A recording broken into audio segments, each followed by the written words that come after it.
To end this commemoration of All Souls, if we could take a moment to call to mind those who have died that we would like to pray for.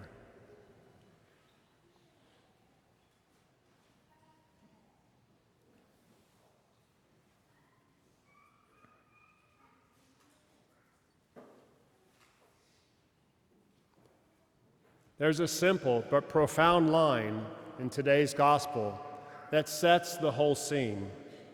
It's this: when the Lord saw her, he was moved with pity for her. A widow, already acquainted with loss, now walks behind the coffin of her only son. She has no husband, no child, and no security, only grief. And Jesus sees her. He doesn't keep walking. He doesn't stay at a distance. He stops, because love always stops for our tears. Years ago, a priest shared a story about a tragic car accident in a small town. A young boy had been hit, and the ambulance was rushing him to the hospital. The boy's father heard what had happened and raced toward the scene, arriving just as the ambulance doors were closing. He shouted his son's name, but the paramedics told him, "We have to go." The father's voice broke as he cried, "Just wait 1 second." He reached out, touched his son's hand, and whispered, "I'm here. I love you." The boy didn't wake up, not that day, but that moment mattered.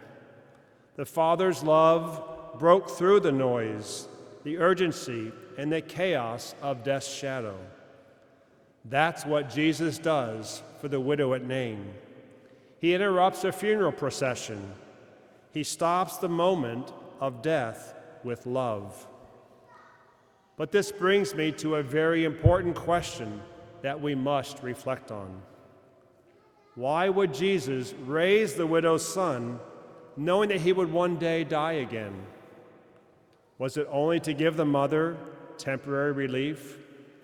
A few more years together before another grave and another sad funeral procession?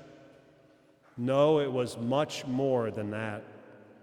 We must always remember that every miracle Jesus performs is a sign pointing to something greater, and especially this one. Jesus didn't come just to delay death. He didn't come simply to spare us some painful moments for a time. He came to defeat death. The raising of the widow's son is a preview of the resurrection. It's Jesus showing us that death does not have the final word. That even when life seems beyond repair, God's power and mercy reach further than we could ever imagine. If there were no eternal life, then this miracle would be nothing more than borrowed time. But because Christ himself will rise from the dead, this miracle becomes a promise. Jesus is saying to us, "This is what I will do for all who believe in me. I will turn mourning into joy and death into life."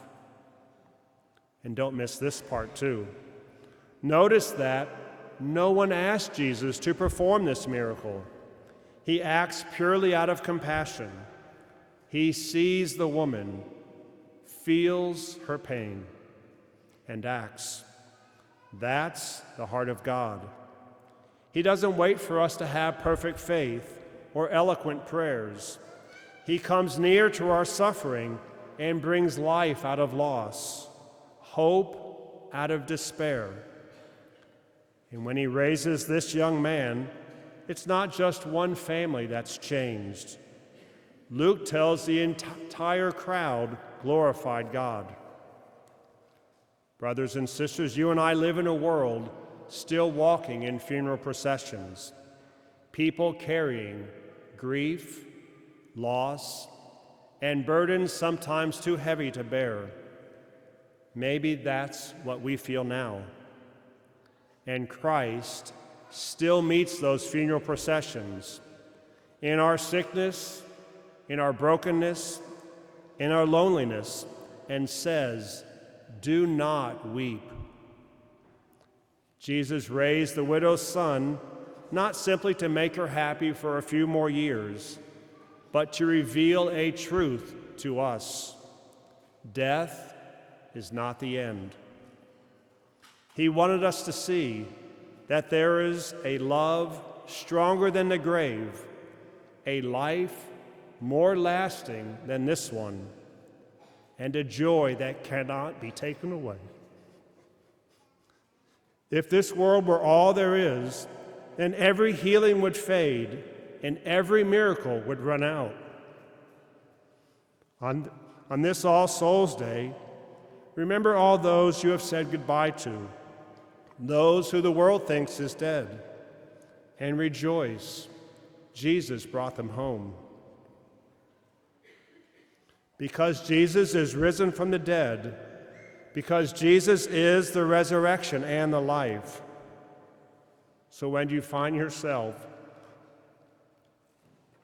walking in sorrow, saying goodbye to someone that you love, remember this. Jesus stops the funeral procession for you. He still sees you. And he still speaks the same word he spoke to that young man long ago. Rise.